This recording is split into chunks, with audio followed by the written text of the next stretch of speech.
आपने कभी सुना है 14 लोक? ये कोई कहानी नहीं, बल्कि एक गहरा आध्यात्मिक रहस्य है। हमारे ब्रह्मांड में कुल 14 लोक माने गए हैं, 7 ऊपर और 7 नीचे।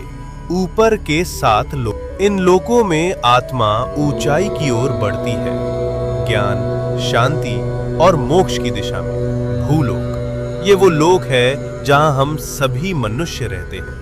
इसे मृत्यु लोक भी कहा जाता है, क्योंकि यहाँ जन्म और मृत्यु का चक्र चलता रहता है। भूवर लोक, ये लोक भूलोक और स्वर्ग लोक के बीच स्थित है। ये ऊर्जा रूपों का क्षेत्र है जो भौतिक और दिव्य लोकों को जोड़ता है। स्वर्ग लोक, देवताओं का लोक, जहां इंद्र और अन्य देवता निवास करते हैं। अच्छे कर्म करने वालों को मृत्यु के बाद इसी लोक में स्थान मिलता है, जहां सुख, संपत्ति और आनंद की अनुभूति होती है। महरलोक, ये दिव्य ऋषियों, तपस्वियों और महान आत्माओं का निवास स्थान है, जहां वशिष्ठ और विश्वामित्र जैसे महान ऋषि तपस्या करते हैं। जनलोक, इस लोक में वे आत्माएं निवास करती हैं जिन्होंने ज्ञान और ध्यान में परम सिद्धि प्राप्त की होती है।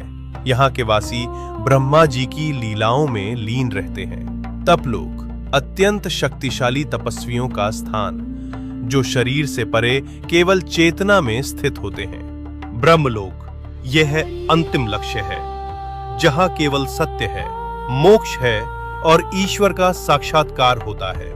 इन ऊर्ध्व लोकों में आत्मा का जाना मतलब है धीरे धीरे शुद्ध और जागरूक होना। अब बात करते हैं नीचे के 7 लोकों की। यहाँ भोग, मोह और भ्रम ज्यादा होता है। अतल लोक, राक्षसों और मायावी शक्तियों का घर। वितल लोक, जहाँ कामनाएं और भोग हावी रहते हैं। सुतल लोक, राजा बलि का लोक। वे दानवीर थे, लेकिन उनमें अहंकार भी था। रसातल लोक, जहाँ भ्रम, लालच और अज्ञान का घना अंधेरा है। तालातल लोक, छल, धोखा और झूठ से भरा हुआ लोक। महातल लोक, जहां अंधकार और अहंकार का बोलबाला है। पाताल लोक, सबसे नीचे का लोक, तामसिक ऊर्जा और इच्छाओं का केंद्र। लेकिन इन सब का मतलब सिर्फ बाहरी दुनिया नहीं है। ये 7 लोक हमारे भीतर की नकारात्मक सोच और कमजोरियों का प्रतीक हैं। तो जब हम सच्चाई, भक्ति और सेवा में लगते हैं, हम ऊपर के लोकों से जुड़ते हैं, और जब हम लालच, मोह और गुस्से में फंसते हैं, हम नीचे गिरते हैं। सोच बदलो, लोक बदल जाए।